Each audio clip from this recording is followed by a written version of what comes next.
Hey everyone and welcome to the channel. In this video, I will show you how to superscript in Canva. To start, open Canva in your internet browser.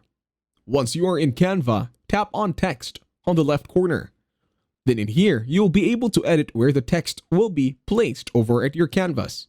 Go ahead, take your time in arranging or rearranging the texts. In here, when I input this number, I can now rearrange its size, its font style and everything. Then I will add another number in here. This will be 3. I can once again rearrange the sizes of the texts that I have here on my canvas over at Canva.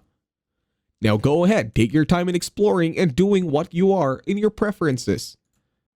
And as you can see over here, I am just rearranging all the numbers or the texts depending on my preference. And then you can also add a heading. And that is all up to you. And that's it. Thank you very much for watching. Please leave a like, share, and subscribe to the channel.